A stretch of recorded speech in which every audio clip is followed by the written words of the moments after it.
Good evening. Good evening.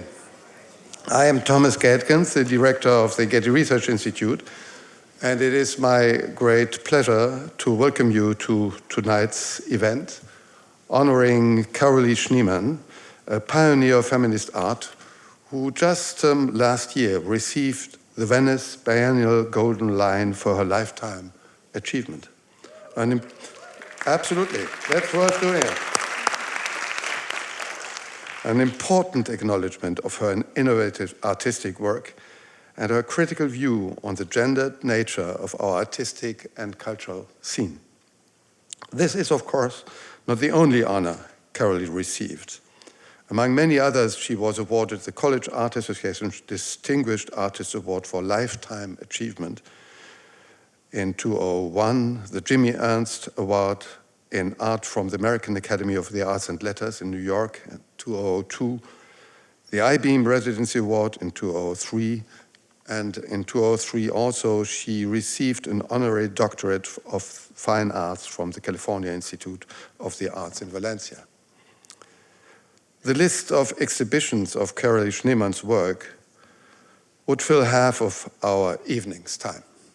So I will just name some of the most recent ones, including the 2010 exhibition Carolee Schneemann Within and Beyond the Premises at the Samuel Dorsky Museum of Art at the State University of New York.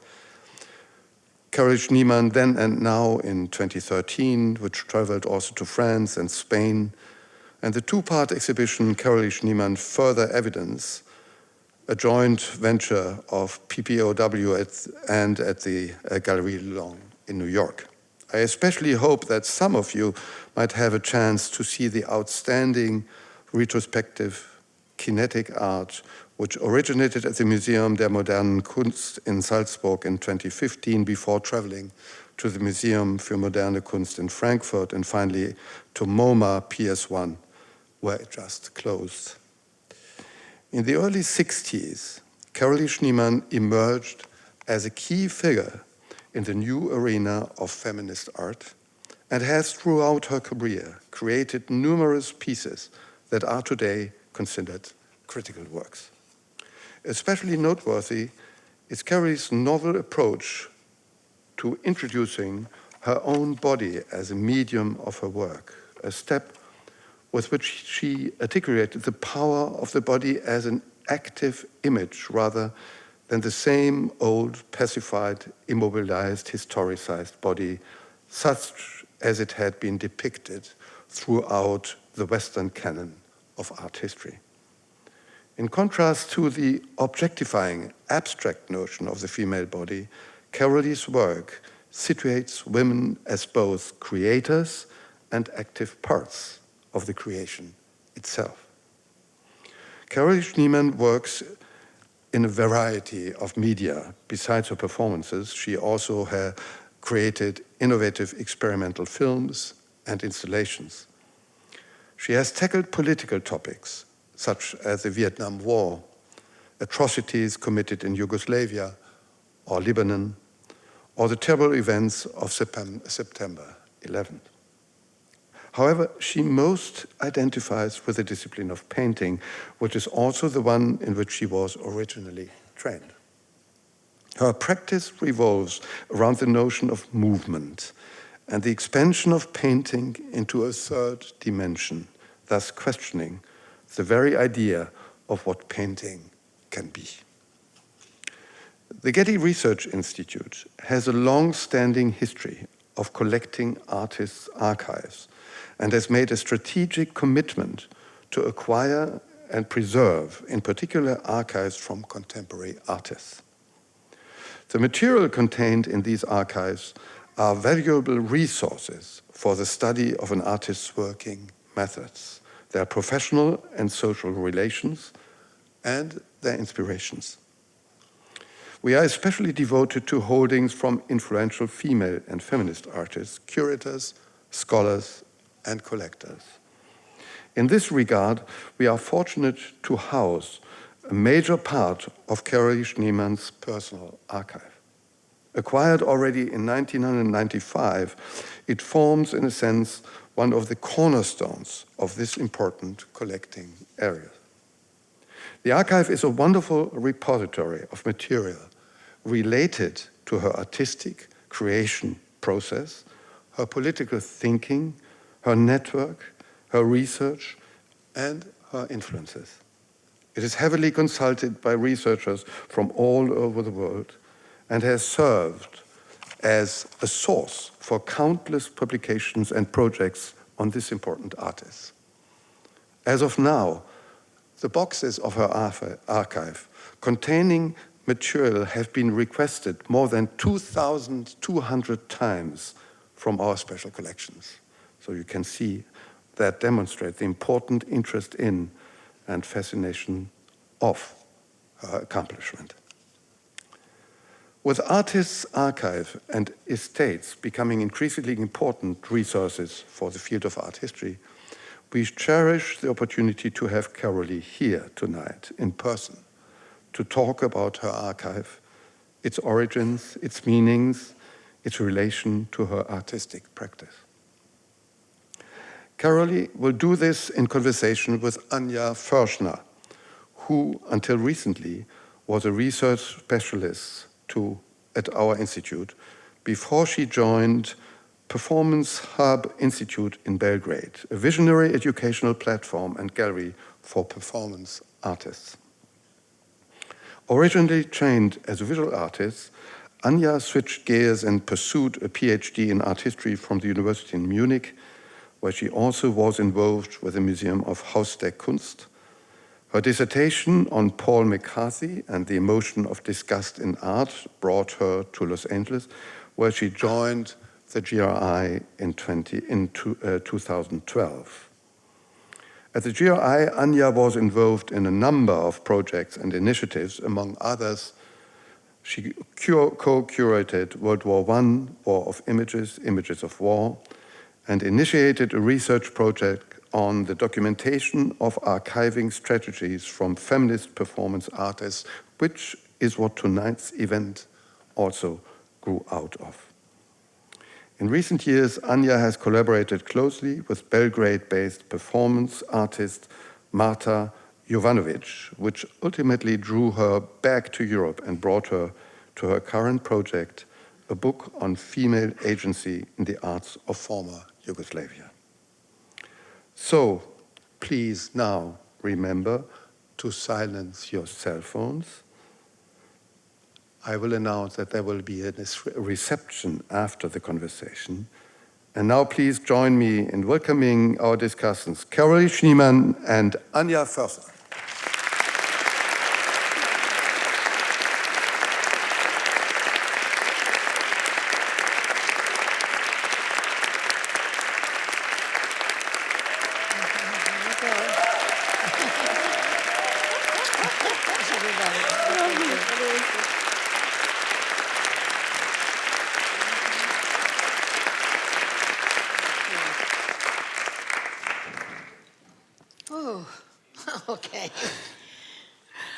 Okay. Thank you, Thomas. That was a lot to think about. Yeah. So, good evening, everyone, and thank you for making your way to the Getty tonight to join us for this wonderful event. I'm very excited to be back at the Getty, and I mean more excited to have this opportunity tonight to talk to you about your archive, to gain the valuable insights that you have that we don't know yet. As scholars and even as the owners of the current keepers of the archive. And I just want to give a couple of quick thanks that are in order. First of you, obviously, to Carolee for accepting our invitation to join us, and to Thomas Gaehtgens, not only for the lovely introduction, but also for being an endless repository of great ideas, one of which was to initiate this event, and several others that have shaped the GRI over the last 10 years in such a wonderful way.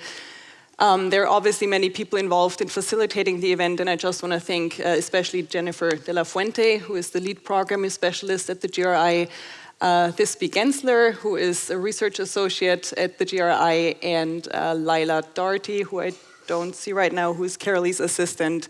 They have all done amazing work in making this happen.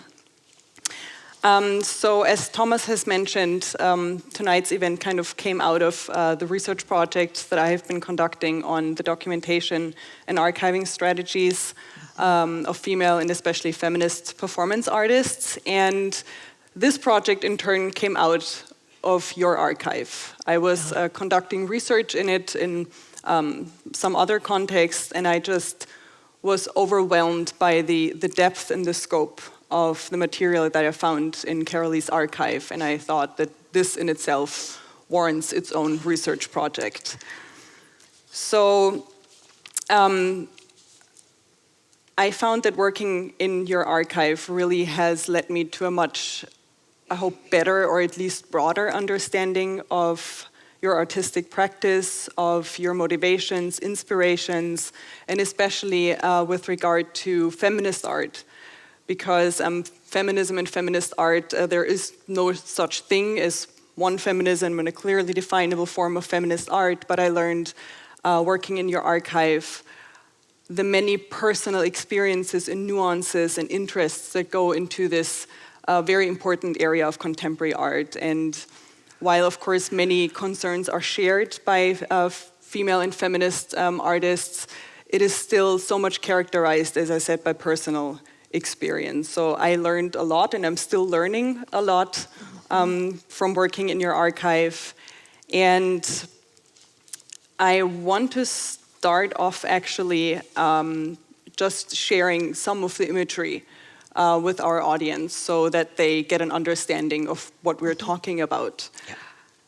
So the material that we find in your archive spans the period pretty much from the late 50s, so the student years, all the way to 94, which is a long period of time, but still for your enormous artistic output, only a portion in a sense. It's partial, still only partial. It's still only partial. There's more in Stanford, and there's more at your home. So let's just look at some of, for example, the first slide, some of the notebooks that you kept, and that are full of wonderful drawings, of notes, exercises, personal notes, thoughts that you scribbled down.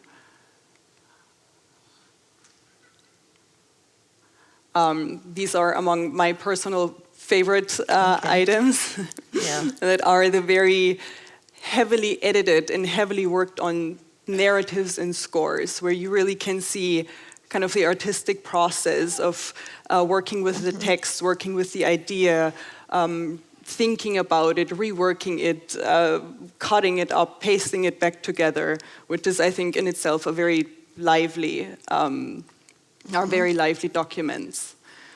We have wonderful correspondence. For example, this lovely letter that is embellished with a little drawing and some shapes. Which letter is that? What is that one? That's two. It's a typed version for Colleen. Dear Colleen, your beautiful letter this morning. Oh, okay. I just picked it mostly because it's so visual. That's excellent. I like that idea. This is another, that's a great example of one of your contact lists, which is color-coded. And we have journals, we have reviews, which are very instructive, early reviews of the work, your own research files, and, for example, announcements such as the legendary Meet Joy performance announcement. And again, just to give our audience also a sense of what we're talking about when we say that an archive is held at the Getty Research Institute, all this material that I just showed is kept in these wonderful archival boxes and is then made available to researchers with a good finding aid, and then you can go through the folders and look at it. And as a not contrast, but again, to give the audience a good sense. Contrast, This is what the archive looks like in Carolee's house. So again, there is more. There is another portion in Stanford, and there is much more in your own house.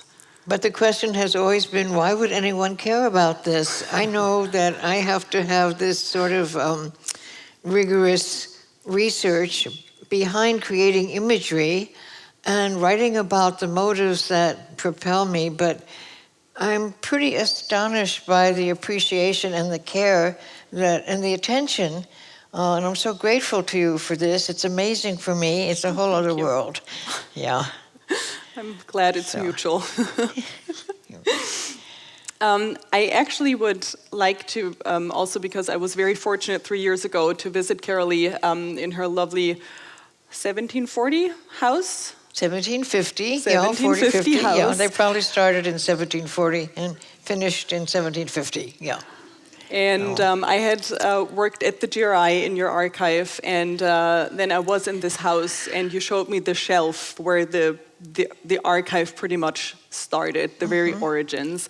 And this is actually something that I was wondering if you would talk to us a little bit about the origins of your archive, how you started it, when you started it, your motivation, your ideas behind it, because from the 50s, from where the archive starts all the way through, I mean, you started so early and you built so rigorously. Yeah, well, it's mystifying. There's no good reason for any of this. It's simply that I'm attracted to, seduced by, devoted to disappearance, to passage, to the sense that everything is dissolving at all times. And so I want to write about it as I observe it. I want to photograph it. I want to see if there's some sort of rigorous configuration that can be brought to live activity, which began as the performative works, what I called kinetic theater. All the imagery is concerned with momentum and disappearance, with what is evanescent. The motive of that is simply to contradict death and everything that dissolves away.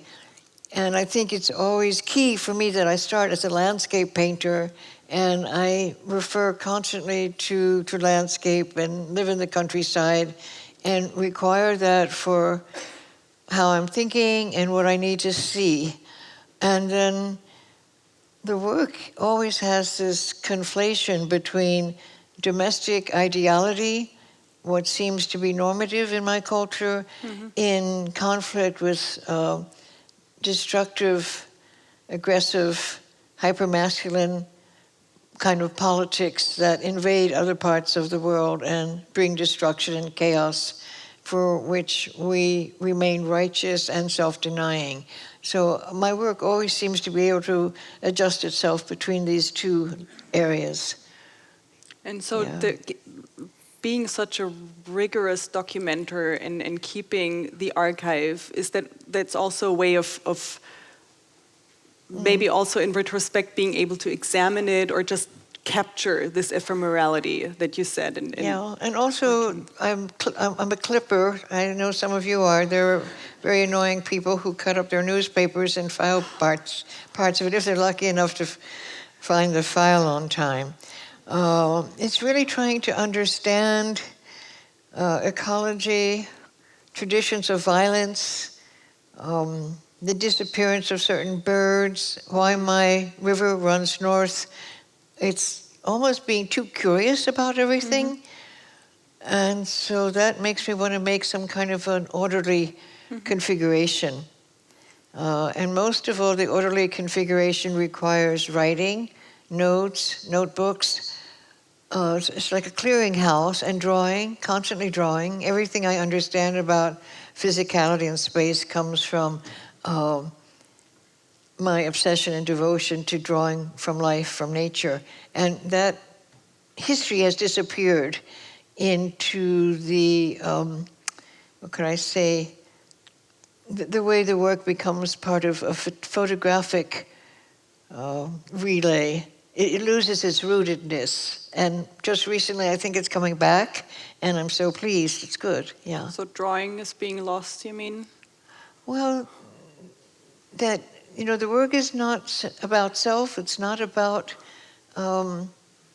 commodifying a career. I don't have a career. I'm not that kind of an artist. I don't work for anything. I work because I have to be engaged in understanding certain configurations, and that anyone else responds to this is like a miracle. It's just wonderful. That's great, but it's not my expectation.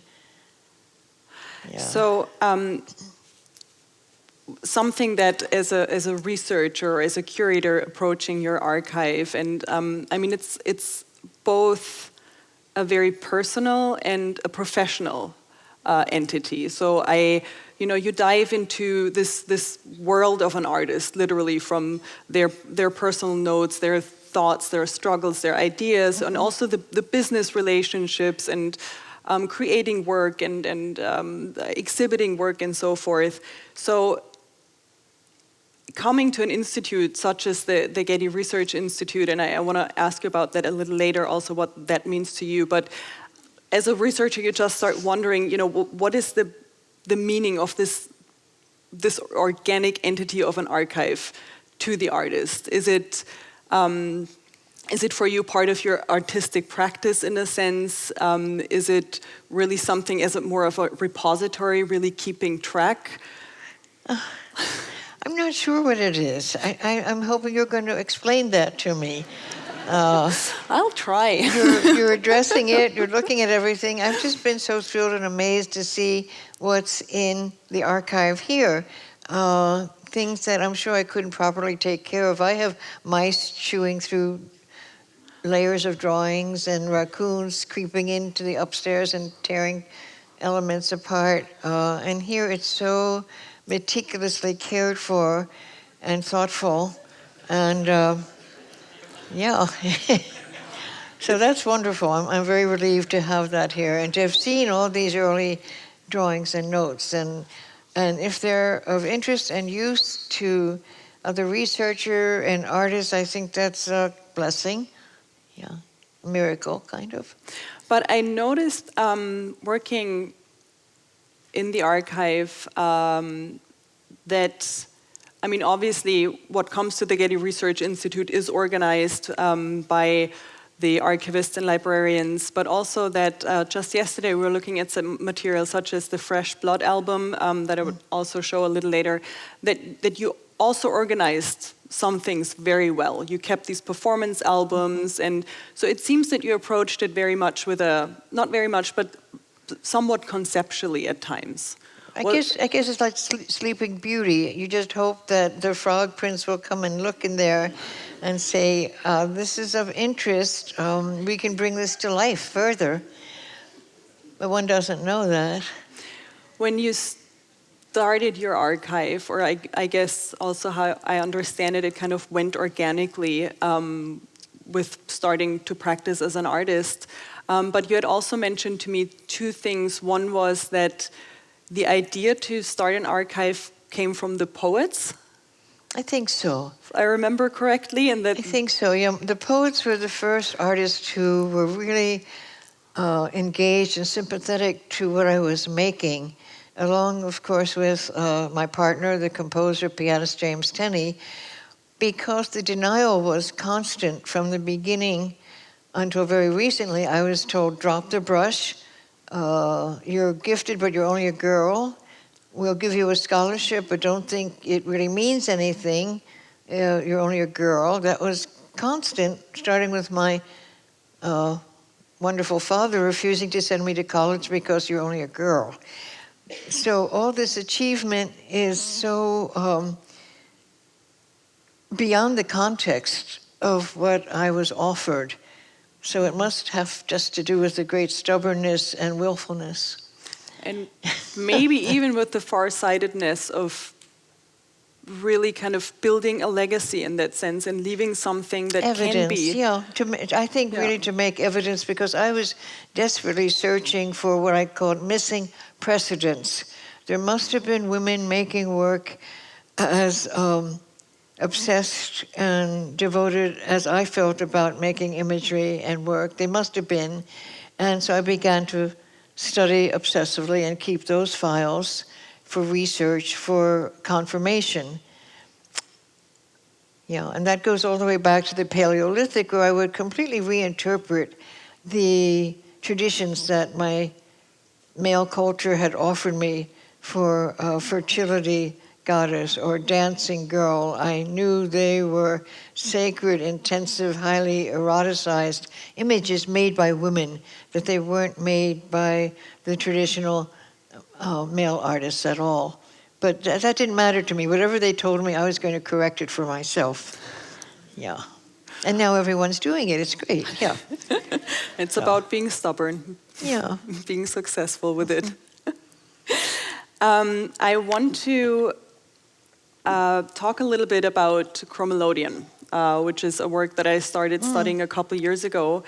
I want to show, sorry, I forgot to show that earlier. It's another wonderful image that Leida provided us with from Carolee's house, and the various folders and files and negatives and slides that still exist. And I will start working on if I get the chance. This is an example that I mentioned earlier about the binders. So some of the material is loose, but then for some projects you really created like thematic repositories where you kept the photos and the scores and the ideas together, which of course for a researcher is wonderful. That might also have been influenced by the poets, saying that they were so interested in these aspects of process between the writing and the imagery. And so they encouraged me to keep files, keep the thinking in a form, because at some point they often reproduced it or printed something of it, and that was so gratifying. Yeah. So talking about chromelodion, which is a fairly early work of your kinetic theater.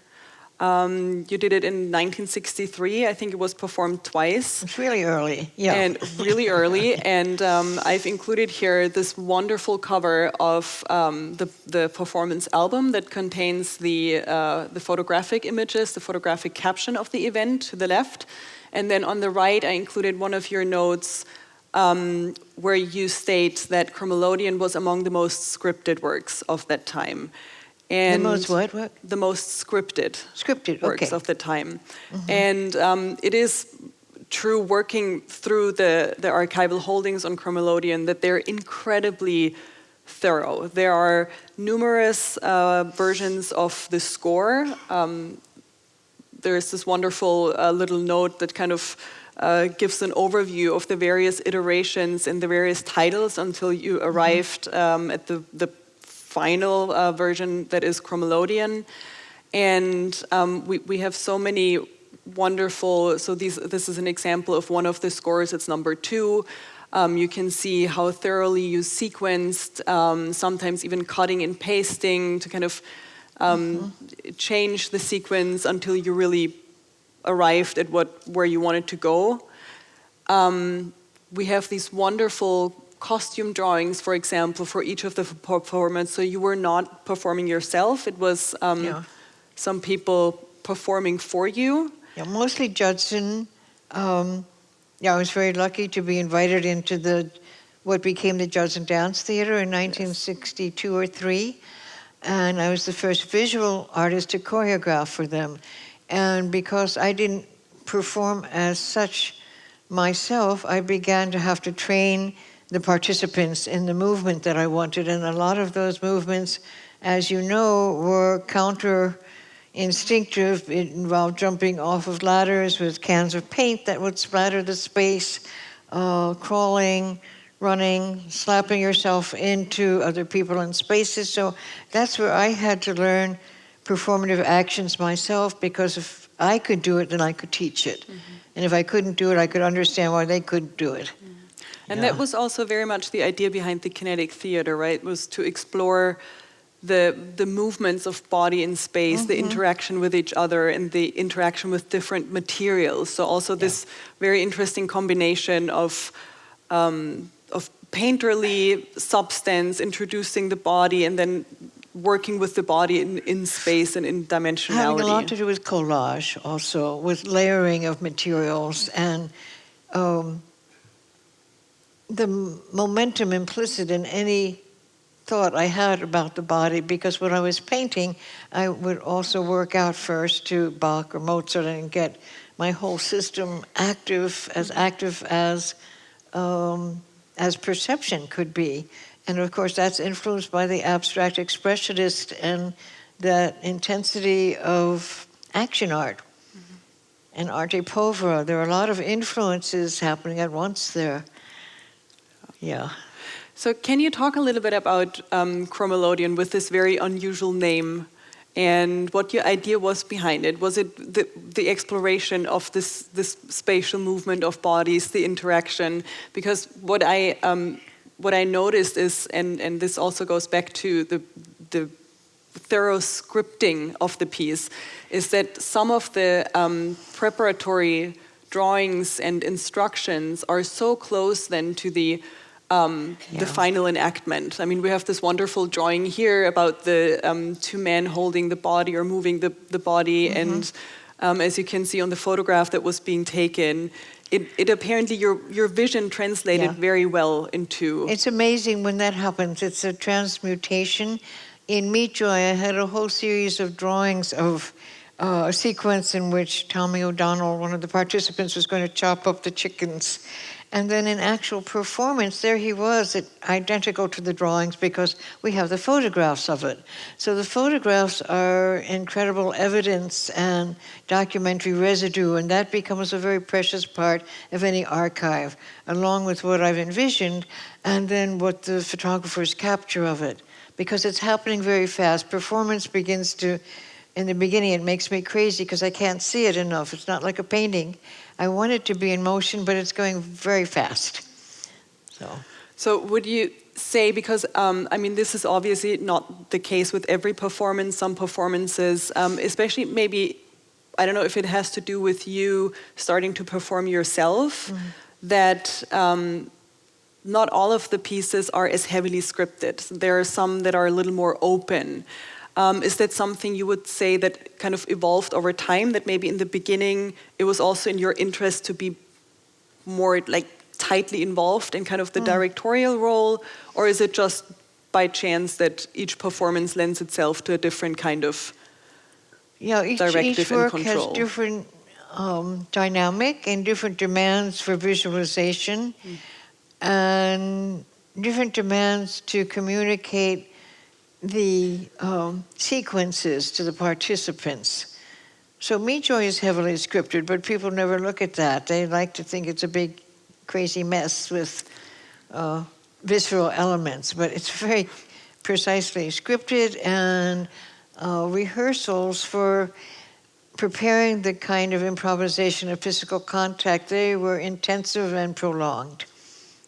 And we actually had a good laugh yesterday when we were looking at the Chromelodion album, and again, I mean, the entire piece is so thought through and so planned, and we have lighting cues and costumes and makeup, and then you had included the review of the Village Voice at the very end that reviewed the piece as being a messy, brainless kind of just stuff happening, and it's very like almost Paleolithic and without a brain. Senseless, brainless. Yes, senseless, brainless. So, and it's also written by the only avant-garde critic whom our group wants to trust and believe is insightful and confident, and that was Jill Johnston. But nope, it still wasn't happening. So it's taken 40 years to look at the scores properly. But it's good to have these reviews and that you kept them, because it's so important to also understand how things were received. I don't know why did I do that, all that awful stuff, but here it is. It's great, So Chromelodion is actually also a piece that brought me to think about the inclusion of documentation and archival material in exhibitions. Because, I mean, very often I find that it kind of is treated a little bit in a secondary way to the either physical enactment of a performance when there is a recording, or kind of the final installment. And I mean, I'm obsessed, obviously, with documentation and an archive. So for me, they are works of art in themselves, or actually kind of constitute just other aspects of Well, what's a missing, piece? a main influence for chromelodeon is barrel organ music. And Viet Flakes, many of the prolonged intensive visual works and performative works are inspired by some aspect of a musicality and its transitory energy and what it offers me in passage. So the barrel organ music from Holland also relates to Bach organ music that was very significant for me at the time. And I'm collaging those audio energies into images of motion. Mm-hmm. So I don't know if that's scripted anywhere. Maybe not. Well, there are some audio notes and tunes in the archive as well, Yeah. but I think the tune itself probably is lost. Maybe. But how is it for you when you look at chromelodeon and you have all this extensive documentation for it? If that would be exhibited, or if this is exhibited, is it for you sufficient to represent the work? Do you yourself say that the documentation is only one part, the physical enactment is the other? Because we have no recording from chromelodeon, no. So there is no way of exhibiting the piece as it was then enacted. Oh, I'm happy with what I call the residue. Anything that's residual is surviving a great deal of neglect and time passage and disinterest. So I'm thrilled with being here and having looked through some of the archive with you. It's wonderful. Yeah, now don't ask me why it's wonderful, because then we go around again. But yeah. Would you say in a way this is something that again, because I find the archive to obviously have a tremendous scholarly value. I mean, you can understand the works better. I find you can understand the political thought or the influence, the inspirations better, but it has also a tremendous aesthetic value, just by the sheer amount of media you use and the different iterations that can be found in your archive. I personally would almost regard it as an artistic practice in itself. Do you see your archive when we walked through it, or when we looked at it yesterday, when you look at the images, do you consider it as a part of your artistic creative process, or is it in itself a little separate? No, it must be. I mean, this is not a very conscious programmatic decision. It's something that's rather automatic, that I want to give the work its own life form, its own dynamic, in whatever way that might be. Notes, scraps, photographs, terrible reviews. It's all of interest. It's a bigger configuration than what my intention might be, and I want to give it its own scope without any sense that this is of use or that anyone will care about it.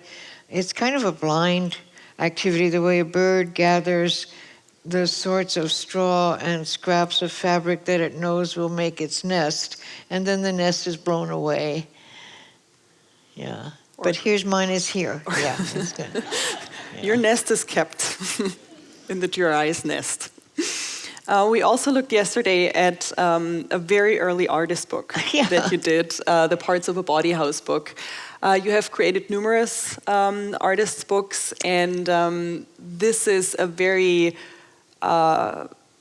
this is one that you really created piece by piece by yourself. And I find it an incredibly interesting kind of output and also a use and sort of reappropriation or reconfiguration of artistic material. It's also a very furious book. I'm addressing so many issues of gender declivity, gender misappropriation, different kinds of masculine suppression in the culture. This book is in 1972, and it's possible because an artist named Felipe Ehrenberg had to escape political suppression in Mexico. His radical artwork was subjected to police interrogation and he was about to lose his children, he managed to move to a very obscure farm in Columpton, Devon, in England. And there on this farm, he opened up a kind of artist's project space where you could do anything on mimeograph that you wanted. And he went through a lot of my notes and writings of the time and said, why don't we make a book out of this? And so this is the one that was called Parts of a Body House Book, and it was such a pleasure being able to bring it into formulation. And as I told you, Anja, yesterday, someone researched this Parts of a Body House book and found a copy in Boston. What did I say, $2,500? $22,000. $22,000 for this little mimeo book. I have one somewhere. Yeah, I hope. So that's what it means when Charlotte Mormon told her husband as she was dying, Frank, don't throw anything out.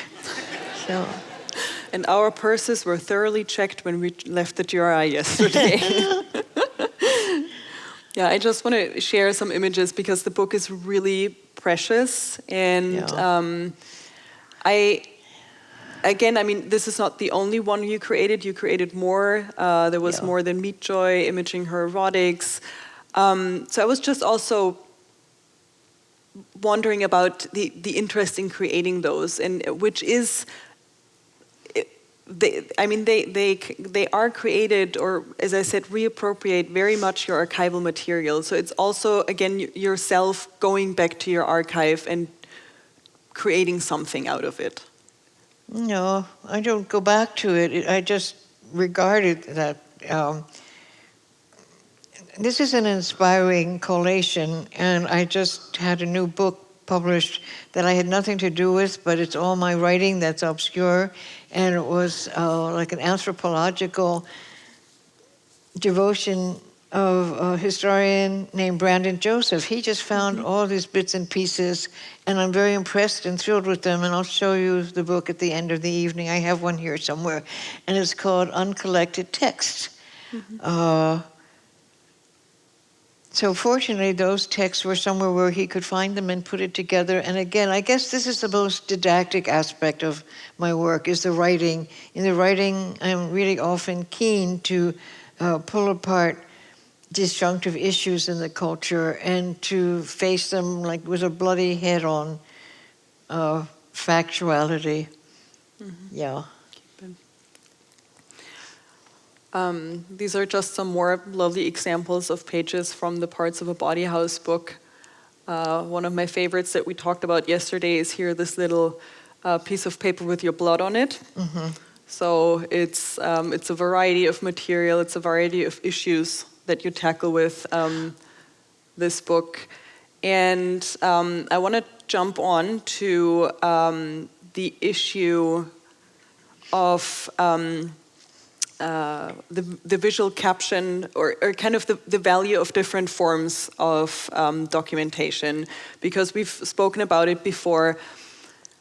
There is this, obviously, this draw by scholars, by curators and so forth to the visual. So the visual capture of, especially when we talk about performance, is kind of what is regarded as the most important, maybe the most truthful.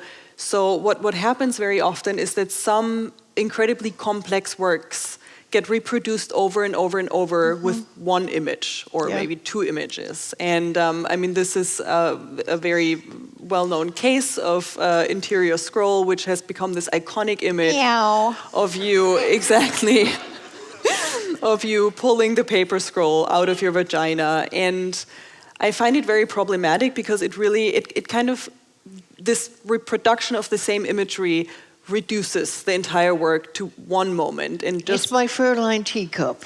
Fur-lined teacup. You know, Merritt Oppenheim has one work that's in the art history canon, and it's just one work out of a whole lifetime of work. So that's the problem. Who knew Interior Scroll would ever matter to anybody at all? It was what kept me from getting different teaching jobs once I had done it. And it was from a dream image that I never wanted to do this, actually, but I call it the monkey on your back. It says, well, if that's going to mean anything, why don't you try it physically? And so it's displaced years of more intensive materiality, projection systems, large works where I'm working with computer aspects and motorized aspects, and it's as if the culture wouldn't let me grow up outside of this aspect of the body. And but it's changing now, and take that away. We don't want to look at it anymore. But we want to read about it for a second. We want to read about it? Okay, why? Yes, because obviously as I said, what happens is that the works get reduced. And I mean, in this particular regard, it gets reduced to this one kind of shocking, crass moment. And it's imitated constantly. I have a whole volume of variations that people have done all over the world of it, and guys doing anal versions of interior scroll. So it's popular. But see, what I found very important when I again went through the archival and documentation material for it, I mean, the visual capture is kind of the capture of the physical enactment, but it leaves out the entire process leading up. And especially with regards to interior scroll, I found this wonderful note where you write about your thoughts behind it, and you write that you thought of the vagina in many ways, physically, conceptually, as a sculptural form, an architectural referent, the source of sacred knowledge, ecstasy, birth passage, and transformation. And that, I think, is so important to... It's a power image, and it's an image of this irreducible, endless taboo that demonizes and relinquishes the vagina to Lacan, who says it's empty, to Masters and Johnson, who says you can only have vaginal orgasm, to Freud, who says it has to be clitoral, to the inheritance of nobody is born from a vagina. You're born from a guy's rib, from a god's head, from some mutilated part of a male body. So I'm still fighting constantly for the deeper context of lived female erotic experience and the physicality of what being female can offer us. Despite gender change and the reactions against feminism, there's what I still refer to as the old-fashioned facts of life, and why are these denigrated and the source of so much contradiction, which really has to be thought about and looked at. Yeah, so it's not just that image, it's what is the context that provoked it. Exactly, and what are the thoughts behind it, which are so much more metaphorical, philosophical, culture, and so forth. And historic. And medical, everything, And I mean, this is why I'm so happy that we can, look at this and share this, because I think it's something that many people are not aware of, because they only see or they don't want to think about it. Well, now they have to. We made it large enough for everyone. Tomorrow everything goes back to horrible. So the other work that is one of my very kind of favorites, or a very interesting one, is Fresh Blood. I will get to the imagery in a minute, but I want to talk for a moment that many of your ideas and your inspirations for your work come from dreams. And we have an example here of a dream book, which is filled with notes. If I understood correctly, you used to sleep with a pen and paper next to your bed, and upon waking, you would capture the dream. I still do that. And still do that. Yeah, but I do it on the back of envelopes and bills and pieces of newspaper. It's worse than it used to be. Whatever serves the purpose. Yeah, okay. And from these kind of, in itself, I find this so interesting, because it's really capturing this ephemeral, evasive, elusive concept of a dream. I mean, many people can't even remember what they dreamt when they woke up, and you wake up and you catch it. You kind of put it on a paper, and then projects evolve from it. And as I said, so one of the examples of such a dream work is fresh blood. Yeah. So if you would want to talk a little bit about it and explain it, I think it was 2 dreams that kind of created this No, huge... it's one dream that has a sort of addenda with it. Yeah, the one dream, I wake up and I've just dreamt of an umbrella and a bouquet filled with dolls, dried little dolls and leaves. And the question is, what do they have in common? Let me just hear. Here we go. What they have in common is a V shape. And I had the dream, it woke me up because I'm menstruating. So something's coming out from within again. And that seems very interesting to me. And in the dream, there's these 2 objects that dominate the dream. And the umbrella, I accidentally, in the dream, poke a man in his thigh in a taxi, and he bleeds from the umbrella injury from his thigh. And then at the same time, my lover leaves me a bouquet of dried leaves filled with these little heads in it. Ah, well, because it's a menstrual dream, that means these are non-conceptual infant references. So that gets very interesting to me, and I keep drawing formulations that relate to the vector shapes. This becomes a vector research that will take me through 10 years of different materialities. Yeah. And then you used that research for the performance where you would then perform in front. Well, I built a vocabulary of vector V shapes for the lecture on blood taboos. And as I project this vocabulary of vector formulations that come from nature, from culture, from religious icons, as continuous relay of projections, and I put my body in them while I'm holding an umbrella and recombine my live self with the dream self and the vocabulary of vectors that came from the original little dream. So it begins to morph into these different formulations, and it ends up as Venus vectors. Which is an You'll find it. installation.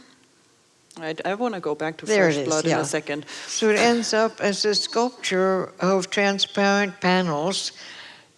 And in one section of the panels, there are 2 little video monitors in which you can see the performance with the projection. And the slides holds all this wonderful research and drawings and material. Oh, it's really fun. I'm so happy working on it. It keeps going. I can have cat ears and Busby Berkeley, images that are sacred and others considered obscene. So I want to go back for a moment actually to what you have just said of kind of you inserting yourself into a dream or becoming a part of it. I found this wonderful quote, again, this is in the archival material, where you say that this lecture then opened considerations for performance, to position myself physically, interactively within the slide projections, the spoken and pre-recorded texts, to be situated as the source of the dream content, its analysis and an aspect of its actual materialization. So that I find very strong, again, going back to the dream, capturing it, and then in the case of fresh blood, kind of inserting yourself into this imagery. Yeah, well, I'm trying to remember my influences for, it might be reading Yeats, it might be reading Proust, it might be listening to Tenney play chords of the Concord Sonata over and over again. There's so many fleeting influences. Yeah. And the other, we discussed it a little bit yesterday. There are 2 quotes that I found in the archive when you were thinking about blood and the symbolism of blood, but also how it has different connotations depending on male and female. Yeah. And for example, domestic or war, if you're really reading Tyvalite, the history of the Second World War, male obsessions with violence and blood. It's just such a rich, rich realm of contradiction and violent contradiction. Yeah, and then when Yeah. it comes to women and blood, it's entirely different, because then it's taboo. Yeah. Then it's silent, not to be talked about. And the other remark you made, and I keep thinking about it because I find it a very interesting question, is if blood was a mental product, would it be acceptable? Yeah. That's a very philosophical question that I keep thinking about. I will give you an answer at some point. And then a quote of mine that I like when I find it is, are we dreaming ourselves or dreaming the dream of the men dreaming us? So there's that complex transmutation, projection, yeah. I want to, I mean, we could probably keep going for another hour, which we're not allowed to. But I want to end with a couple of questions that are very kind of technical, very practical questions that I find personally very interesting, that deal with the process of you giving your archive away. And again, I mean, your archive is an incredibly personal and very professional entity, and then you keep it at your house. It relates to your everyday life experiences, to your art, and then you give it away to a semi-public institute such as the Getty Research Institute, and you make it available and you share it. And at some point, I mean, this is also thought of control and relinquishing control in a certain sense. Is that something, when that happened in the 90s, what were your feelings? Were there... I think it was just some kind of a miracle. I can't take care of my archive properly. I don't need it. I'm not looking in it. I'm hoping that somebody's going to want to do reference or research. I don't know what's going to happen. So that an institution and this amazing almost medieval fortress of our contemporary principles would want it. That's just fabulous. And all these materials are downstairs and behind these steel doors, protected from everybody and everything until there's some special permission given, including letting me look down there. It's a little bit like having a relative in an asylum and say, knock, knock, can I come in here? Yeah. It is very safely kept, that's true. But are you interested, I mean, we spoke briefly yesterday, the Getty obviously keeps track of how many boxes are requested and the outcomes if we can.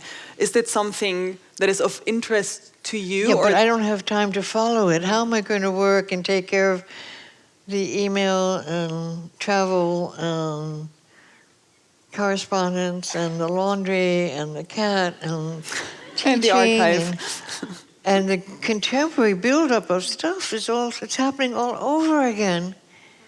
Yeah. I had to purchase a file cabinet. Now that's disgusting. Yeah. I would recommend computers, but I know that you are also not a fan of the digital that much. And you no, I have to do the computer, but I'm devoted to paper, and so are you. That's what you're handling here. Yeah. I know. That's what I'm so drawn to, this archival work. Well, it's more alive, it's more marked, it's visceral, it's tactile. You know, you have coffee stains on it and cat hairs, and you don't get that in the computer. No, and then also what we did yesterday, which was very amazing, is to look at the backside of sheets of paper wonderful. and find Yeah. all the references to galleries and friends and addresses and so forth. And I mean, again, that was something that even though I looked at the material for a long time, I have no relation. I don't know. I was so excited to see those old pieces of paper. Yeah. Papadopoulos, who left a fur loft on 29th Street that I found in 1962 for $47 a month. That was so amazing. And there's his stationery with all kinds of drawings on the back of it. Why is that so magical? I was just so thrilled with that. Because it's a history that's also beyond me. I'm just a visitor to all this. And then I can visit here if I ever have a moment. But they invited me, and here we are. So good. Yeah.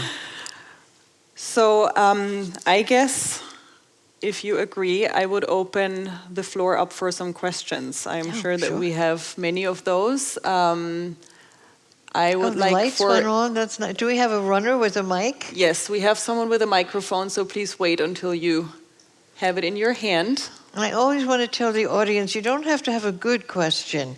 You know, it's okay. We just have a conversation a little bit. And down here.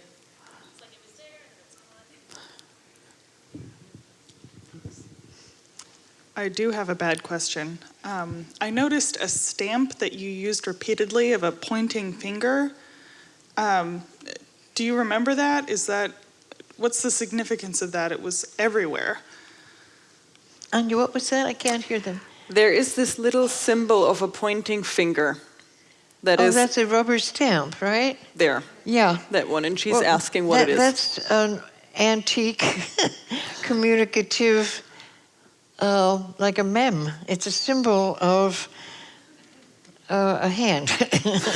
Pointing, obviously. It's a rubber stamp. We used to use a lot of rubber stamps then. Yeah. Oh, they're thorough. Okay, there is one more. Hi, I'm particularly interested in your film work because that's what my background is in. So I was wondering if you would be willing to talk about your films and maybe Fuses in particular as a kind of archive in themselves.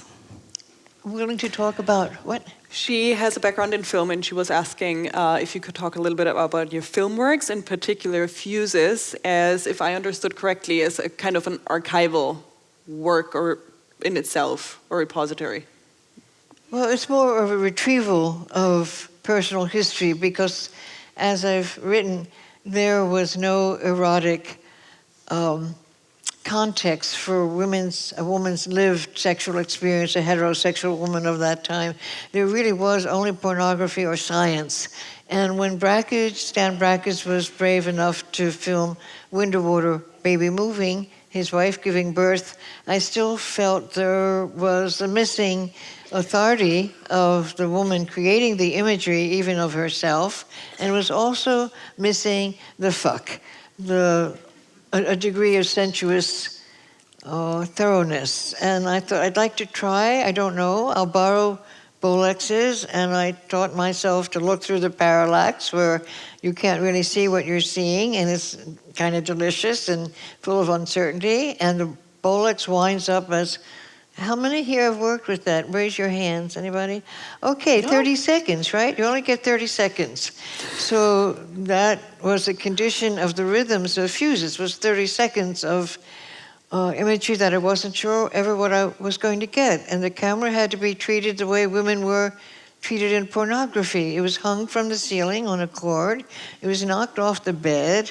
But since it was borrowed from the male photography friends, I could never tell them the risks that the camera endured because they had an instant worry. But anyway, Fuses is made with this pure determination that there's something I need to see. And as a lot of you know, it was the presence of our cat, Jim Tenney, and my cat, Kitsch, her shameless regard of our making love, that I thought, well, this will be the director. We'll pretend that this is the other, the one in charge.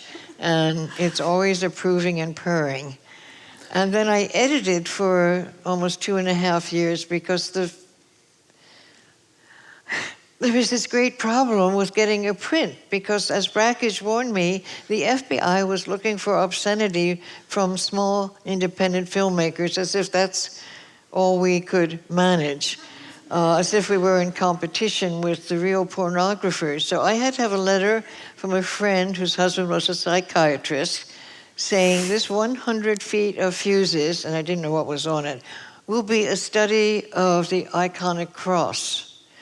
So that went with every 100 feet to the lab, and that's how it got processed. And then, as I like to say, there's only so many stories to tell about it. Stan Vanderbeek advised me to take the footage not to Colorado, but that there's a place in Midtown Manhattan, and Frankie and Vinny could process the footage. And I went in there trembling, thinking they probably work for the FBI. And Frankie and Vinny were very kind and processed all the film. And then one day I came in to get the footage, and they're shuffling their feet and looking at the floor, and they're saying, "Oh, well, kid, that blue part, does she like that?" It's a cunnilingus sequence. I said, "Yeah, Vinny, she would, or else she'd say, let's not do that." And Frank says, "My wife would kill me if I tried that." So then I find out that they have the biggest porn lab in New York State, down in the basement. And they've been inviting me down there for 3 years. So that's Fuses. In a nutshell. In a nutshell, in a ball. Yeah. Next question. There is someone, right up here. Hi, thank you for the conference. And I have 2 questions. The first is, so when you have kept all those materials, how conscious were you that any other people are going to see them? And the second one is, like, when you are putting all those materials to be kept at the Getty Institute, how did you choose some of them? Like, did you throw them away? Anything, or What is it? How conscious was I of what? But if I understood correctly, how conscious you were about the process when you gave the archive to the Getty, if there was material that you chose not to have it included, if there was material that you selected. Did I understand that right? yes, like all those things, like all those notes you were making, was they only for yourself, or were you a little bit conscious that some other people are going to look at? If you were conscious that other people were going to look at the Well, I archives. kept my diaries out. I think I did. You don't have the diaries, do you? No, okay. We have many personal notes, so that's also something that she inquired about. So I guess the question really goes into the concern of sharing personal material. Yeah, it's a big concern because so much is deformed in popular culture. And there's a great risk that things will be over-sexualized or popularized or completely misunderstood, fetishized. But that's part of the risk of giving it a home, and it's a home that's serious and principled. And there are some constraints that people have to be approved to go into the archive. So if somebody came from Esquire or Inquirer magazine, they probably wouldn't have the right bona fides for being accepted into the archive, but I'm not sure. Yeah, and I mean, it's also probably difficult sometimes to completely separate the personal from the artistic, the professional, and so forth. So as far as I understood... The problem is more the prurient Americana, just the prurient deformation of personal experience. That's more dangerous than other aspects of the research. Yeah. Many more hands. There's one right there. Wait for the microphone, please. They're coming from both sides. You're going to have 2 microphones. Oh. Okay. Sorry, gentleman in the front. Of the many functions that an archive serves, it seems to me that for women in particular, the impetus to save and record and archive our life's work and accomplishments is necessary because it often takes 40 or 50 or 60 or 100 years. I just this morning saw stories of 2 women artists who are nonagenarians finally getting recognition. And as I'm sure you're aware, the current state of the arts in museums and in galleries is still very far from equal. What can we do? I don't know what we can. It's a huge, huge problem. Even, I'm told, the most successful, famous artists we've heard of have barns and sheds and galleries filled with work that no one wants. The current expressivity of women's creative life is creating a kind of bulwark. There is no provision for maintaining this realm. I feel like I just snuck through the cattle grate here. That's wonderful, it's lucky. But what about everybody else? And it's an issue that I've raised publicly in the city at different kinds of cultural meetings, and that is this Americana neglect of this huge history of women's accomplishments and achievements. And it's not easy for male artists either, because the culture is not prepared to relinquish its other interests in less sensitive, less creative things. So it's a conflict for us, and I don't know what's going to happen. Yeah. What do you think? We have to keep working. Yeah, we have to keep working. And find our own agenda, find our own objectives, and no, it's almost impossible to find your own solution to this. No, not solutions, but the impetus that will get you going and keep you going. It's the stubbornness, and you only can be stubborn about something that you're passionate about. Yeah, but all the artist friends of mine who keep going, with very few exceptions, are just drowning in their own stuff, and they don't know what to do with it, or how to afford storage, or extra barn, or would their college like to accept an offering? This is a very big dilemma, I think. I have two questions. Wow, two questions, but you can pick which one you like, if you like either. One is, what constitutes over-sexualized with erotic work? Into the mic, please. Sorry, what constitutes... Wow, yeah, that would be great, thank you. What constitutes over-sexualized with, if you're making erotic work? And then the other one is, can you just say anything about Anne Sexton? You can pick either question. Okay, what did he say? I didn't understand it either. Sorry, can you repeat that? Yeah, sorry, the monitor's weird. What constitutes over-sexualized when you're making erotic work? What constitutes over-sexualized when you're making erotic work? You mean in... When we were talking, you just were talking before about sort of prurient, about the popular defamation of your experience, right? And so if you're making erotic work and people are viewing it, at what point do you decide that people are viewing it in an over-sexualized way? Does that make sense? I have no idea. I was just curious. When something gets over-sexualized or under-sexualized. Well, for instance, was the scrolls, is that now over-sexualized as a piece? Well, we each will have our own realm of what we can imagine as proportionately representing our sexual desire or wish or experience. So I couldn't possibly expand that question beyond my own archival work. It's just what I was able to manage, and I wasn't sure how it would read or who would care about it. Ye old sex chart. I kept a sex chart in the mid-'70s when I was no longer with my primary partner and was having all these weird, unpredictable erotic encounters, and I made a graph of all of them. And men especially were horrified by the details of it. Women were fascinated. And it's just now been shown at the PS1 retrospective to very respectful audiences. They're shamelessly interested. But it took 40 years. So that's not really an answer, it's an example, yeah.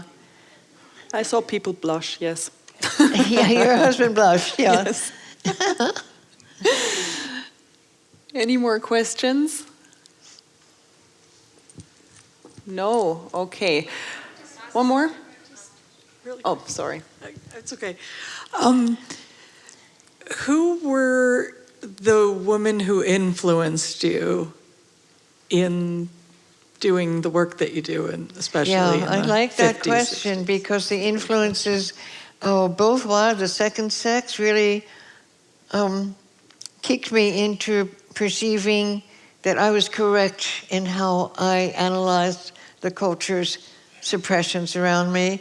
Also, Artaud, Antonin Artaud, that was another liberation, that the crawling and screaming and grabbing and physicalized visuality of elements in my work were where I had to concentrate, and that would be fine. And then Tenny and I were reading everything by Wilhelm Reich to analyze fascism and ways of controlling populations in terms of sexual repression. And then we were reading a lot of science, and of course I'm continuing the research at the time, and I'm following Modersohn Becker and Nevelson and Joan Mitchell and any of the women who are sustaining a creative history. And there's not many of them that enter the culture with any kind of real appreciation. They're all marginalized, or what I described as configured around important men. So the women who entered culture when I came to New York City from Illinois were all in a configuration with an important man. So that was a bad lesson. Yeah. Okay, I think even we might have many more questions and a lot more to discuss. We will end it here for now. There is a wonderful reception outside waiting for us, and please, everyone, thank you, Carolee. Anja, thank you so much for making this possible. For being here. Yeah. Nice audience. It was a great pleasure. Thank you.